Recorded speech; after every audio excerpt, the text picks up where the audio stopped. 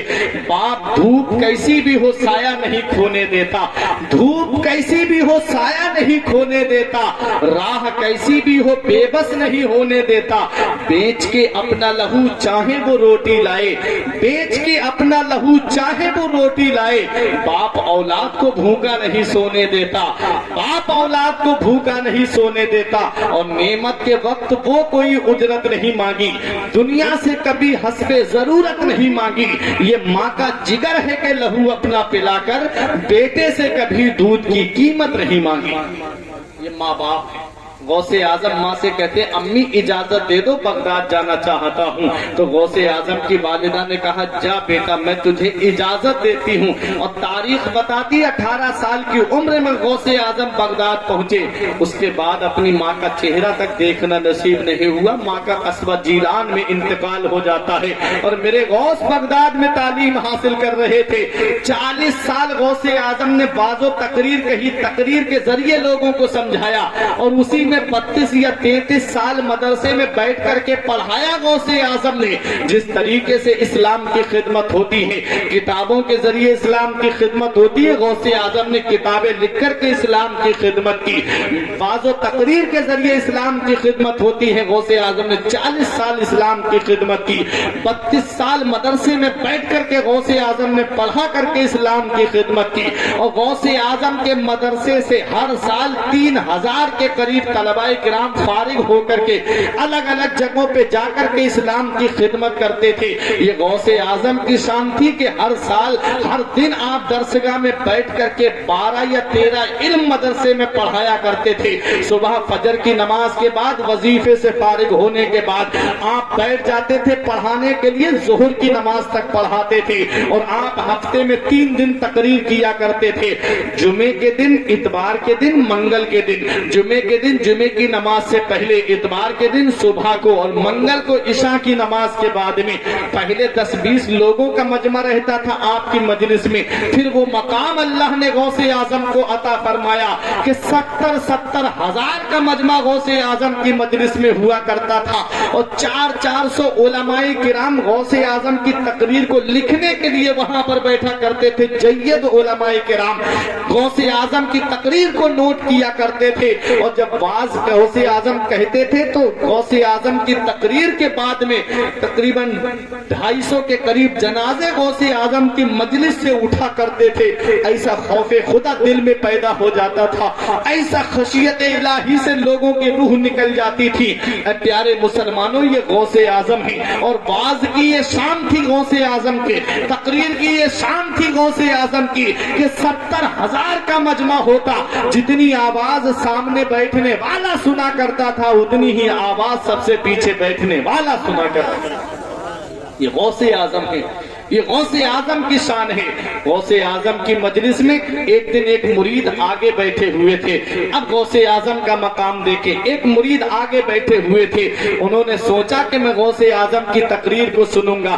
آج ہم جاتے ہیں جلسوں میں تو اپنے مزے کے لیے جاتے ہیں. کوئی کسی شاعر کو سننے جاتا ہے, کوئی کسی خطیب کو سننے جاتا ہے, اور کوئی کسی کا چہرہ دیکھ کر کے چلا جاتا ہے. حضرات گرامی, غوث اعظم کی مجلس میں غوث اعظم کے مرید بیٹھے ہیں. کہتے ہیں کہ میں تقریر چھوڑ کے نہیں جاؤں گا غوث اعظم کی. اچانک ان کے پیٹ میں گیس محسوس ہوئی اور ان کو حاجت محسوس ہوئی. اب وہ سوچنے لگے کہ اب میں باز سے اٹھ کر کے جاؤں گا تو تقریر چھوٹ جائے گی اور میں غوث اعظم کا باز نہیں چھوڑوں گا, میں غوث اعظم کی تقریر کو نہیں چھوڑوں گا. وہیں پر بیٹھے رہے لیکن بہت زیادہ پریشان تھے. میرے غوث اعظم نے دل کا راز جان لیا. غوث اعظم منبر سے ایک زینہ نیچے اترے سیڑھی پر اور آپ کے ہاتھ میں رومال تھا, اپنے مرید کے سر پہ ڈال دیا. غوث اعظم کا پاور دیکھیے, مرید کے سر پہ رومال کا ڈالنا تھا. مرید کہتے ہیں کہ اب میں غوث اعظم کی مجلس میں نہیں بلکہ ایک جنگل میں اپنے آپ کو پاتا ہوں, اور نہر جاری ہے, نہر چل رہی ہے, اور کہتے ہیں وہیں پر درخت ہے. کہتے ہیں مجھے حاجت محسوس ہوئی, میں وہیں پر حاجت کے لیے بیٹھ گیا اور میں نے اپنی چابی کو ایک درخت کے اوپر ٹانگ دیا. کہتے ہیں جب میں حاجت سے فارغ ہوا تو میں نے سوچا لاؤ وضو کر لوں. کہتے ہیں میں نے وضو کیا اور وضو کرنے کے بعد میرے دل میں خیال آیا کہ لاؤ 2 رکعت نماز تحیت الوضو پڑھ لیتا ہوں. جب نماز پڑھنے کا میں نے ارادہ کیا تو جو رومال غوث اعظم نے میرے سر پہ ڈالا تھا وہ رومال میرے سر سے اتر گیا. کہتے رومال کا ہٹنا تھا کہ میں غوث اعظم کی مجلس میں بیٹھا ہوا ہوں, میں غوث اعظم کا بات سن رہا ہوں. کہتے ہیں جو تقریر غوث اعظم کر رہے تھے اور جو جملہ آپ اس وقت ارشاد فرما رہے تھے, کہتے ہیں جب میں واپس آیا تو وہی جملہ غوث اعظم پھر سے ارشاد فرما رہے تھے. وقت کی رفتار کو روک دیا غوث اعظم نے, ٹائم کی رفتار کو روک دیا غوث اعظم نے. اور میرے غوث کا وہ پاور ہے کہ میرے غوث فرماتے ہیں یہ چاند و سورج تب تک نہیں نکلتے جب تک عبد القادر سے اجازت نہیں لے لیتے. فرماتے ہیں میرے غوث یہ وقت کی رفتار تب تک نہیں بڑھتی جب تک عبد القادر سے اجازت نہ لے لے. میرے غوث فرماتے ہیں ارے یہ مہینہ تب تک لاگو نہیں ہوتا جب تک عبد القادر سے اجازت نہ لے لے. تبھی تو اعلیٰ حضرت پکار کے کہتے ہیں شکر کے جوش میں جو ہے وہ تجھے کیا جانے, شکر کے جوش میں جو ہے وہ تجھے کیا جانے, خضر کے ہوش سے پوچھے کوئی رتبہ تیرا. ورفعنا لکا ذکرک کہے سایہ تجھ پر، ذکر اونچا ہے تیرا، بول ہے بالا تیرا، تو گھٹائے سے کسی کے نہ گھٹا ہے نہ گھٹے، جب پڑھائے تجھے اللہ تعالیٰ تیرا۔ یہ غوث اعظم ہے، یہ مجلس کی بات کر رہا ہوں میں غوث اعظم کی۔ غوث پاک رضی اللہ تعالیٰ عنہ کے وہ مرید کہتے ہیں پھر میں تقریر سن کے گھر گیا، اور گھر جا کر کے جب میں نے تالا کھولنے کے لیے چابی ڈھونڈی تو چابی نہیں ملی۔ کہتے ہیں چابی تو میں اسی جنگل میں بھول گیا۔ وہ بھولے نہیں تھے بلکہ جان بوجھ کے میرے غوث اعظم نے چھڑوائی تھی، تاکہ ان کو یہ نہ لگے کہ میں خواب دیکھ رہا تھا۔ خواب میں نہیں پہنچایا میرے غوث اعظم نے، بلکہ حقیقت میں جنگل میں غوث اعظم نے پہنچا دیا تھا۔ اے پیارے مسلمانوں، وہ کہتے ہیں کہ مجھے تجارت کے لیے جانا پڑا، 14 دن پیدل چلا۔ کہتے ہیں جب 14 دن سفر کرنے کے بعد رات و دن سفر کیا، کہتے 14 دن کے بعد میں اسی جنگل میں پہنچا۔ میں نے کہا یہ جنگل تو میرا دیکھا ہوا لگ رہا ہے۔ کہتے جب میں جنگل میں پہنچا پھر مجھے یاد آیا کہ اس جنگل میں تو مجھے غوث اعظم نے پہنچایا تھا سر پہ رومال ڈال کر کے۔ کہتے میں درخت کے پاس آیا اپنی چابی ڈھونڈنے کے لیے، جب میں نے چابی دیکھی تو چابی لے کر کے میں جب واپس آیا، کہتے میں غوث اعظم سے پوچھنا چاہتا تھا، میرے غوث نے فرمایا خبردار جب تک میں حیات ہوں زندہ ہوں یہ بات کسی سے آپ نہیں کہو گے، میرے وصال کے بعد جس سے چاہے اس سے کہہ دینا۔ میں بتانا یہ چاہ رہا ہوں میرے غوث کا پاور یہ ہے، میرے غوث کی شان یہ ہے کہ ایک لمحے میں اپنے مرید کو وہاں پہنچا دیتے ہیں جہاں پیدل 14 دن کے راست 14 دن میں پہنچا جاتا ہے۔ تو جب غوث اعظم کا یہ پاور ہے تو مدینے والے مصطفیٰ کا پاور کیا ہوگا جب ان کے گدا بھر دیتے ہیں۔ شاہان زمانہ کی جھولی محتاج کا جب یہ عالم ہے، مختار کا عالم کیا ہوگا؟ چاہے تو اشاروں سے اپنے کایا ہی پلٹ دے دنیا کی، یہ شان ہے ان کے غلاموں کی، سردار کا عالم کیا ہوگا؟ اندھیرے کا ناجائز فائدہ مت اٹھانا، اور آپ سے جو جہاں بیٹھا ہے وہیں بیٹھے رہے۔ ایسا نہیں ہے کہ صاحب ماشاءاللہ موضوع بہت اچھا ہے، تقریر بہت اصلاحی تقریر ہو رہی ہے، وقت کی ضرورت ہے ایسی تقریروں کے لیے، ہے نہیں؟ آپ حضرات جو لوگ جہاں بیٹھے وہیں بیٹھے۔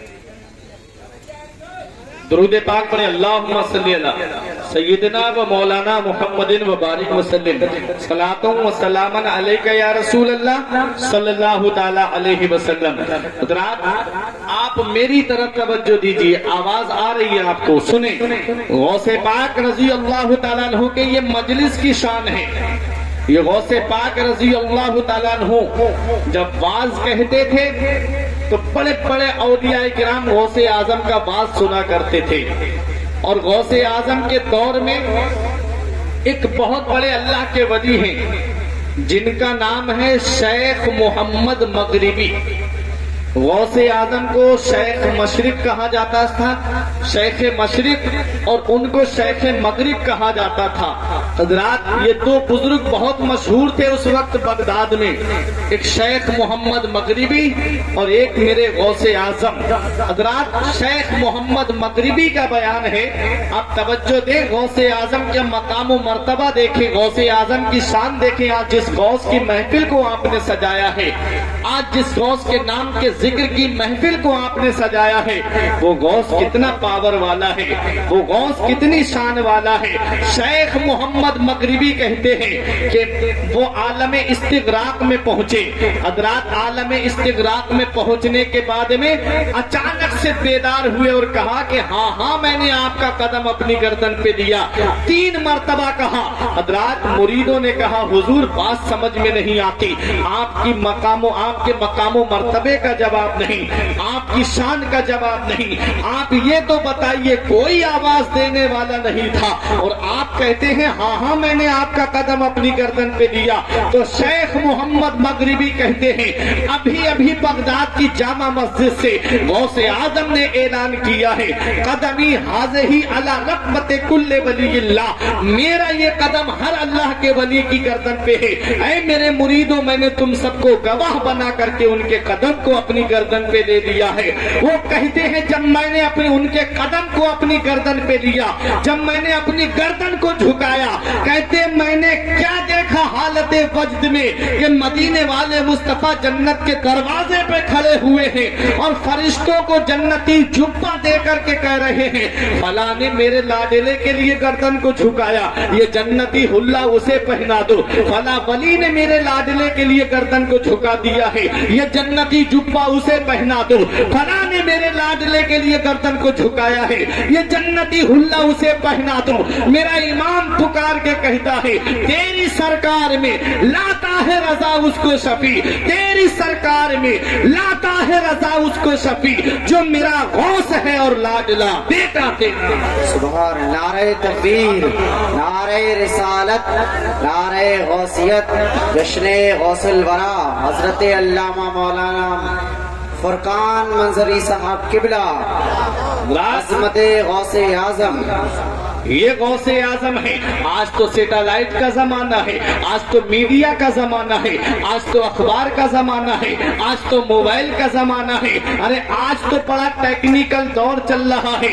آج تو آپ یہاں سے فون لگائیں دبئی میں اپنے بھائی سے بات کر سکتے ہیں, آج آپ یہاں پر کال کریں سعودی میں اپنے بھائی سے بات کر سکتے ہیں, کوئی امریکہ میں فون لگا کر کے بات کر لیتا ہے. حضرات آج غوث اعظم کے کال پہ اعتراض کرنے والوں کو یہ پیغام دے دو کہ غوث اعظم کی آواز پوری دنیا میں کیسے پہنچ گئی, کہ غوث اعظم نے یہ کہا کہ میرا یہ قدم ہر اللہ کے ولی کی گردن پہ ہے. تو آؤ میں آپ کو ایک قرآن سے ثبوت دے دوں کہ ہر ولی جو ہے وہ نبی کے نقش قدم پہ ہوتا ہے.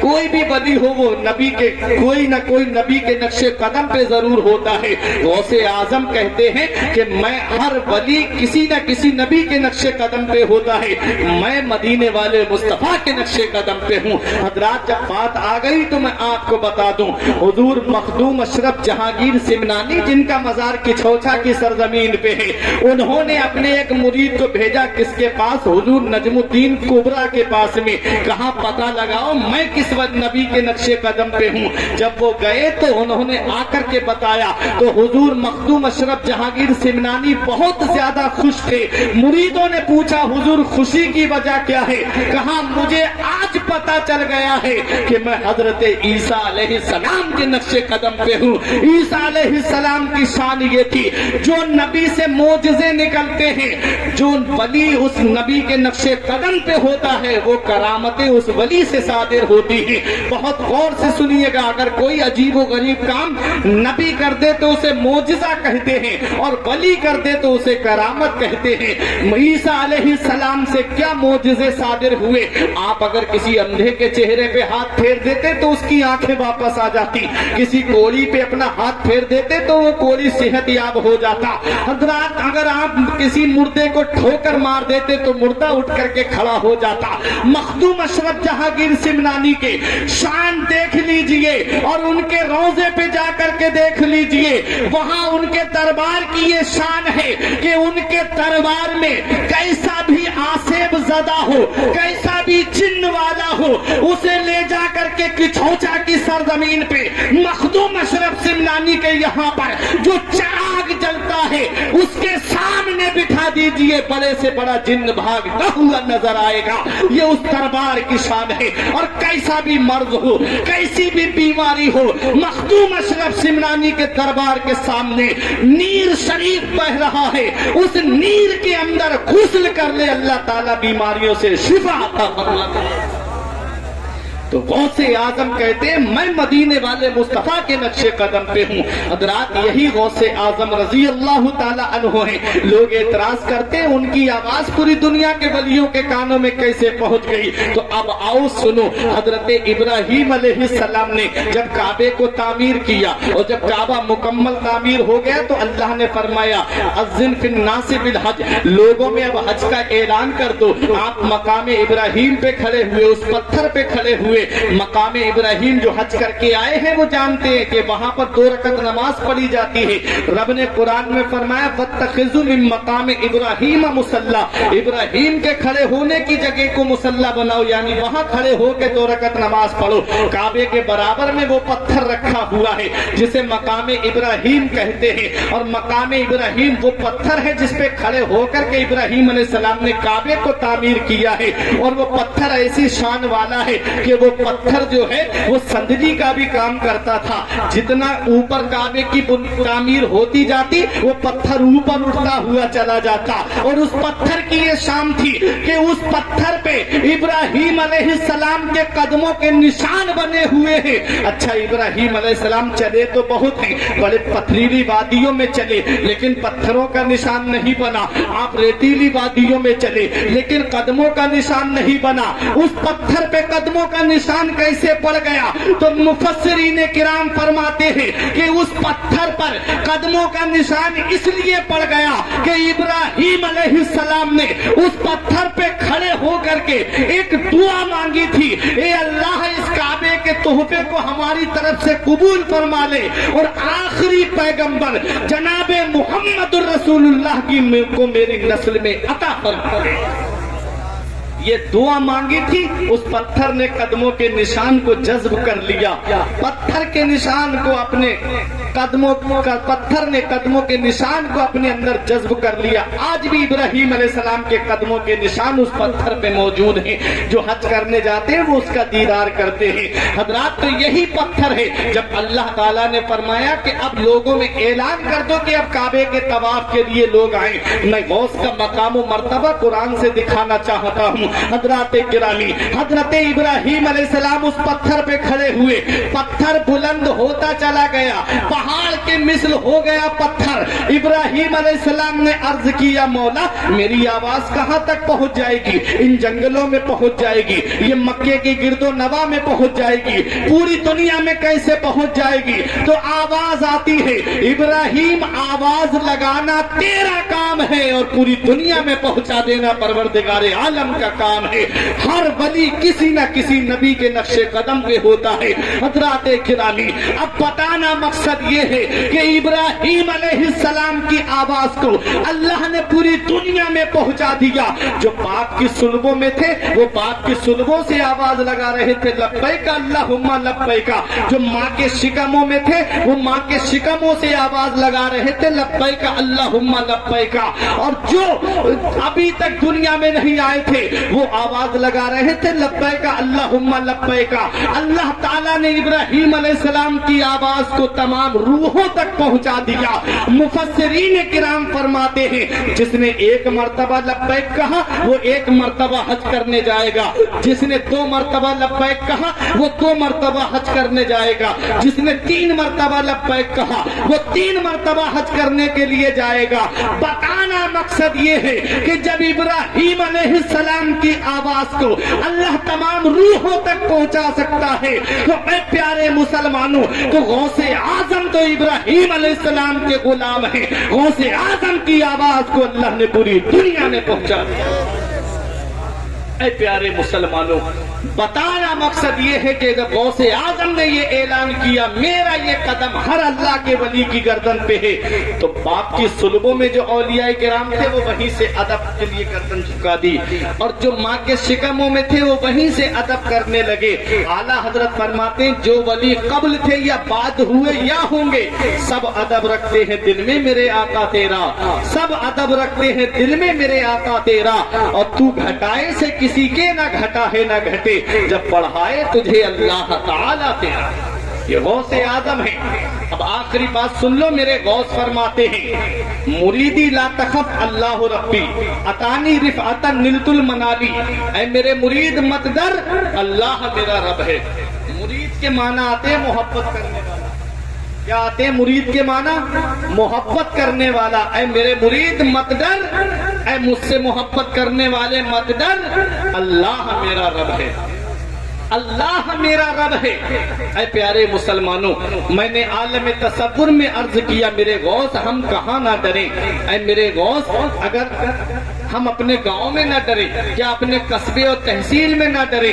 آج ہمارے یہاں کا طریقہ یہ ہے، آج ہمارے یہاں کا اصول یہ ہے، آج ہمارے یہاں کا رواج یہ ہے کہ اگر پردھان جی کہہ دے مت ڈر تو مطلب ہے گاؤں میں مت ڈر، اگر چیئرمین کہہ دے مت ڈر تو مطلب ہے قصبے اور تحصیل میں مت ڈر، اگر ودھایک کہے مت ڈر تو مطلب ہے ضلع میں مت ڈر، اگر سی ایم کہے مت ڈر تو مطلب ہے صوبے میں مت ڈر، اگر پی ایم کہہ دے مت ڈر تو مطلب ہے ملک میں مت ڈر۔ ایک گاؤں والا دوسرے گاؤں والے سے تو ڈر سکتا ہے، ایک تحصیل والا دوسری تحصیل والے سے تو ڈر سکتا ہے، ایک ضلع والا دوسرے ضلع والے سے تو ڈر سکتا ہے، ایک ملک والا دوسرے ملک والے سے تو ڈر سکتا ہے، کیونکہ پردھان کی گاؤں میں چلتی ہے، چیئرمین کی قصبے اور تحصیل میں چلتی ہے، ودھایک کی ضلع میں چلتی ہے، سی ایم کی صوبے میں چلتی ہے، پی ایم کی ملک میں چلتی ہے۔ اے میرے غوث اعظم، آپ فرماتے ہو مجھ سے محبت کرنے والے مت ڈر، ہم کہاں نہ ڈرے؟ کیا اپنے گاؤں میں نہ ڈرے؟ کیا قصبے میں نہ ڈرے؟ کیا تحصیل میں نہ ڈرے؟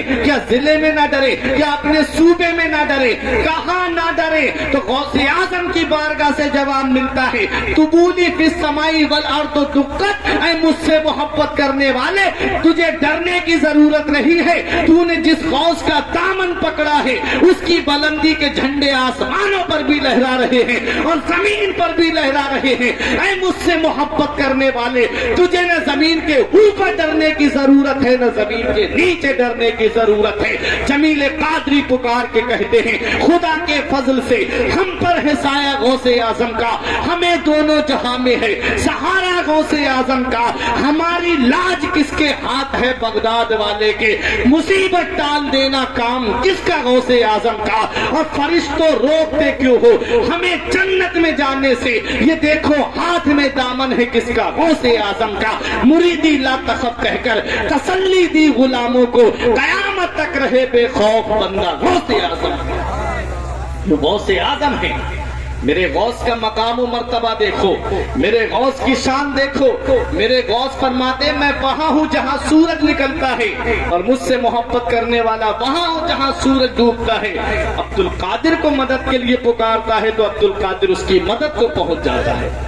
اور سنیں غوث اعظم کی شان، غوث اعظم کا مقام و مرتبہ، آپ توجہ میری طرف دیجئے، غوث اعظم کی شان دیکھیں۔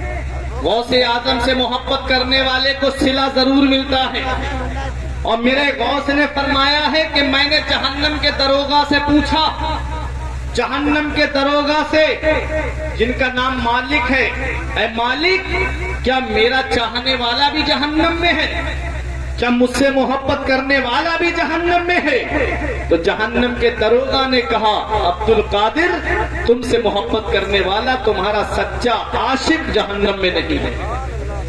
غوث اعظم ہے۔ میرے غوث فرماتے میرے چاہنے والے کو شیر نے پکڑ لیا ہو اور ابھی شیر نے جبڑے بند نہ کیے ہوں اور وہ یا غوث المدد کہہ دے، میرے غوث فرماتے مجھے اتنا پاور اللہ نے دیا ہے کہ میں شیر کے جبڑے سے نکال رہا ہوں۔ میرے غوث فرماتے میں وہاں ہوں جہاں سورج ڈوبتا ہے، مجھ سے محبت کرنے والا وہاں ہوں جہاں سورج نکلتا ہے، اس کا سطر کھل جاتا ہے تو عبد القادر اسے اپنے ہاتھوں سے ڈھانپ دیتا ہے۔ میرے غوث فرماتے میں اپنے چاہنے والوں کی مدد کے لیے پہنچ جاتا ہوں۔ اب آپ کہو گے مولانا کوئی ثبوت ہے تمہارے پاس؟ تو آؤ میں ایک عاشق کا ذکر کر دوں۔ واقعہ آپ سنتے رہتے ہو لیکن سنتے ہیں کہ غالب کا ہے انداز بیاں، اور سنو ایک واقعہ میں آپ کو سناتا ہوں۔ ایک ایسا دیوانہ تھا غوث اعظم کا، ایک ایسا عاشق تھا غوث اعظم کا۔ اے رائے پور والوں، تم نے میرے غوث کے نام کی محفل کو سجایا، تم نے میرے غوث کے نام کے ذکر کی محفل کو سجایا ہے۔ آؤ ذرا دیکھو غوث اعظم کیا انعام دیتے ہیں، کیا غوث اعظم کی بارگاہ سے صلہ ملتا ہے۔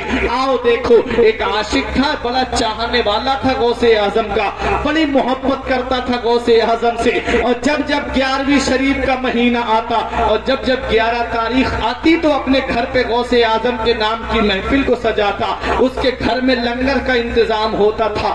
قرب و جوار کے فقیروں کو پتا تھا کہ آج اس دن یوسف مصری کے یہاں پر جا کر کے دعوت کھانی ہے، یوسف مصری کے یہاں پر لنگر چل رہا ہوگا غوث اعظم کے نام کا، چلو غوث اعظم کے نام کا لنگر کھائیں گے۔ حضرات ایک دن ایسا ہوا کہ اس شخص کی طبیعت خراب ہو گئی، بیمار پڑ گیا،